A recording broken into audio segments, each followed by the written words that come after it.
Good morning class 9। आज हम page number 17 साहित्य से आ गए। पेज नंबर उसके अभ्यास पुस्तिका पेज नंबर 17 बात अट्ठन्नी के प्रश्नों उत्तर हम उस पर चर्चा कर रहे हैं।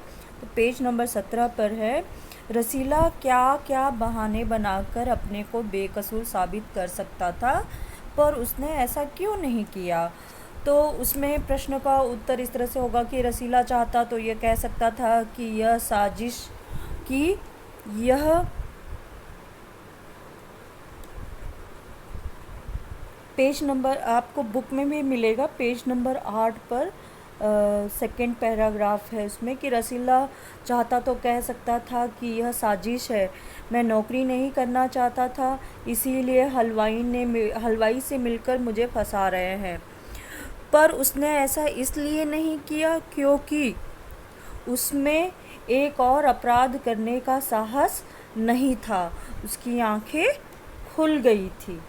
ठीक है, उसके बाद में प्रश्न है, रसीला को कितनी सज़ा हुई, न्याय व्यवस्था पर टिप्पणी कीजिए। रसीला को अठन्नी की चोरी के लिए 6 माह की जेल की सज़ा हुई। इस न्याय व्यवस्था को देखकर हम कह सकते हैं न्याय व्यवस्था भेदभाव से भरी हुई है।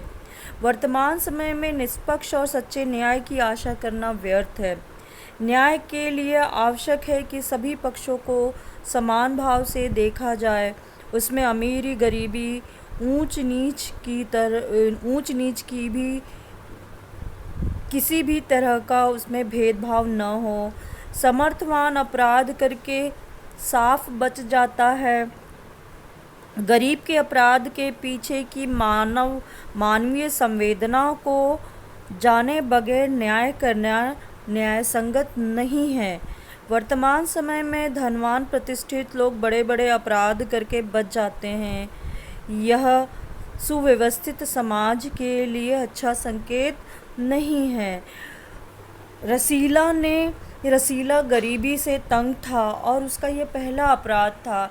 गरीबी से तंग था, उस पर कर्ज था, इसी कारण उसने यह चोरी की थी और वो अपना ऋण चुकता करना था और उसका ये पहला अपराध था। उसने अपनी उस चोरी के पीछे की जो भावना थी या चोरी के पीछे का जो कारण था उसको जानना बेहद ज़रूरी था, जिसे कि अनदेखा कर दिया गया था और उसे सज़ा सुना दी गई थी। तो अपराध के पीछे का कारण जानना अति आवश्यक है। उसके बाद में है 7 नंबर का जो 7वां गद्यांश है उसमें दिया है, फैसला सुनकर रमज़ान की आंखों में खून उतर आया। ठीक है, तो इसमें प्रश्न पूछा है रमज़ान कौन था, उसका परिचय दीजिए। हमने इस पार्ट में कई जगह पे रमज़ान का हमने परिचय यहाँ पे मैंने आपको लिखवाया है। कई सारे क्वेश्चंस में रमज़ान की 32वीं बात पंक्ति पे ये है रसीला। हाँ, यहाँ पे दोनों मित्रों के बारे में पूछा गया है। रमज़ान के बारे में कई जगह मैंने आपको बताया है, तो आप खुद से सोचकर इसके बारे में लिखिएगा, क्योंकि इसके बारे में रमज़ान के चरित्र के बारे में मैं पहले ही कई बार आपको बता चुकी हूँ। तो इस प्रश्न का उत्तर आप खुद करेंगे। दूसरा है, फैसला किसने सुनाया था, उसकी चारित्रिक विशेषताओं पर प्रकाश डालिए। तो फैसला जिला न्यायाधीश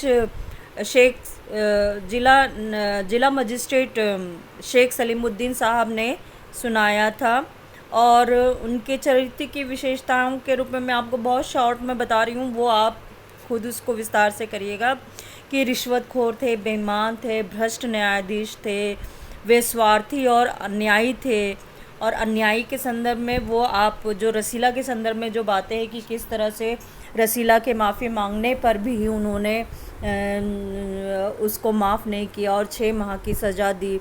रिश्वतखोर थे तो किस तरह के रिश्वतखोर थे और बेईमान थे, क्योंकि वो कोई भी फ़ैसला किसी भी तरह का किसी के पक्ष में सुनाने के लिए पैसा रुपया लिया करते थे। इस तरह से वो एक भ्रष्ट न्यायाधीश थे और न्याय की कुर्सी पे बैठा हुआ व्यक्ति अगर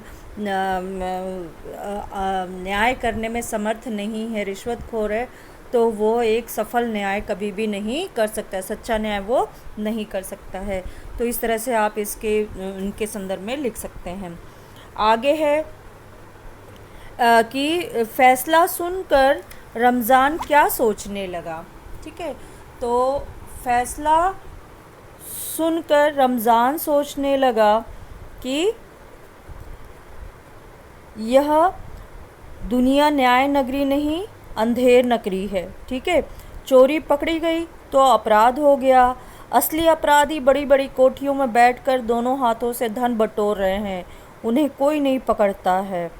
और सिर्फ एक अठन्नी की चोरी के लिए एक गरीब जो है वो अपने किए पर पछता रहा है, रो रहा है।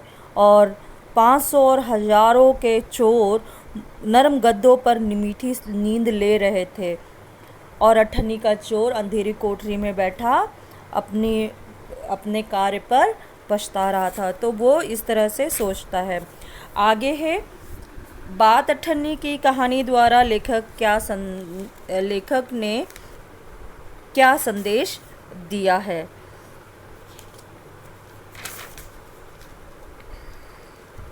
तो चलिए इस प्रश्न का उत्तर मैं आपको बताती हूँ कि कहानी में लेखक ने बताया है कि अठन्नी की चोरी करने वाले को सज़ा सुना दी गई, परंतु 1500 की रिश्वत लेने वाले चैन से सो रहे हैं। इसका इस तरह से कहना है कि इस कहानी द्वारा लेखक ने यह संदेश दिया है कि मालिक को अपने नौकरों से छोटी मोटी भूलों को क्षमा कर देना चाहिए। न्याय करने से पहले किए गए अपराध का कारण जानना बहुत ज़रूरी है। जहाँ बाबू जगत सिंह अपने नौकर की अठन्नी की चोरी को बर्दाश्त नहीं कर पाते हैं, नौकर को कठोर दंड दिलवाते हैं, वे स्वयं बिना रिश्वत लिए कोई कार्य नहीं करते हैं। मजिस्ट्रेट पद पर विराजमान शेख सलीमुद्दीन साहब रसीला की पहली गलती समझकर माफ़ कर देना चाहिए था, परंतु वे दंड देकर न्याय की हुंकार लेते हैं, जबकि वे स्वयं बड़े रिश्वतखोर हैं। कहानी में यह स्पष्ट रूप से दिखाया गया है कि सामाजिक विषमता, पद के दुरुपयोग और ऊंचे पदों पर आसीन संपन्न लोगों की हृदयहीनता स्पष्ट दिखाई पड़ती है। ठीक है, तो इस कहानी के माध्यम से लेखक सुदर्शन जी ने समाज के कड़वे सच को उजागर किया है। उन्होंने इस कहानी में ऐसे लोगों के आचरण को जनता के सामने लाया है जो दोहरा चरित्र रखते हैं। लेखक लोगों की संवेदनहीनता, समाज में व्याप्त भेदभाव, भ्रष्टाचार, अन्याय, असमानता, शोषण, गरीबी पर करारी चोट की है। ठीक है, तो इस तरह से पाठ का ये संदेश हो गया। चलिए एक प्रश्न और बहुत महत्वपूर्ण होता है, जो कि मैं आपको प्रश्न बोल रही हूँ और उस प्रश्न को आपने लिखना है। उत्तर भी मैं आपका साथ ही साथ इसका एक्सप्लेन करूँगी। प्रश्न ये है कि बात अठन्नी की कहानी की सार्थकता, शीर्षक की सार्थकता स्पष्ट कीजिए। बात अठन्नी की कहानी की शीर्षक की सार्थकता स्पष्ट कीजिए। तो इसमें है उत्तर मैं आपको बता रही हूँ। साहित्य समाज का दर्पण होता है। बात अठन्नी की कहानी में कथाकार श्री सुदर्शन जी ने कहानी के माध्यम से समाज के कड़वे सच का परिचय कराया है। पूरी कहानी अठन्नी के इर्द गिर्द घूमती दिखाई देती है। रसीला को अपने बीमार बच्चों के इलाज के लिए अपने मित्र से, जो कि पड़ोस का चौकीदार रमज़ान है, से पैसे लेकर भेजता है। बच्चों के ठीक हो जाने पर थोड़े थोड़े करके पैसे चुका देता है, लेकिन 8 आने बकाया रह जाते हैं। एक दिन अपने मालिक जगत सिंह द्वारा 5 रुपए की मिठाई मंगाए जाने पर वह 8 आने रख लेता है और रमज़ान को दे देता है और सोचता है कि उसका ऋण उतर गया। परंतु बाबू जगत सिंह उसकी चोरी पकड़ लेते हैं और उसे खूब मारते हैं और पुलिस को सौंप देते हैं। वे पुलिस को 5 रुपए की रिश्वत देकर अदालत में पेश करवाते हैं और स्वयं घूसखोर भ्रष्ट न्यायाधीश शेख सलीमुद्दीन साहब उसे 6 माह की सज़ा सुना देते हैं। इस प्रकार उसके साथ अन्याय होता है। तो पूरी कहानी में पूरी कहानी एक अठन्नी के आसपास इर्द गिर्द ही घूमती रहती है, और अगर ये कहानी में से अठन्नी निकाल दी जाए तो कहानी का कोई अर्थ नहीं होगा। तो इसी अठन्नी के चारों ओर कहानी घूमती है। अतः बात अठन्नी की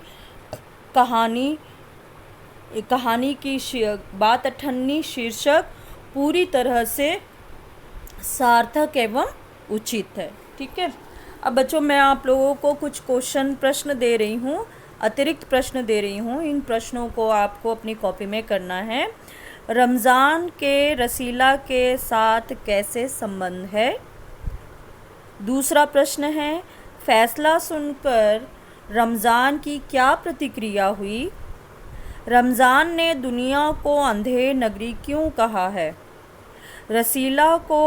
चौथा प्रश्न है, रसीला को अठन्नी का कर्ज चुकाने का क्या तरीका सूझा? पांचवा प्रश्न है, रसीला की पिटाई किसने और क्यों की? बच्चों, आप लोग ये सारा काम कर लीजिएगा। ठीक है, अपना ध्यान रखिएगा।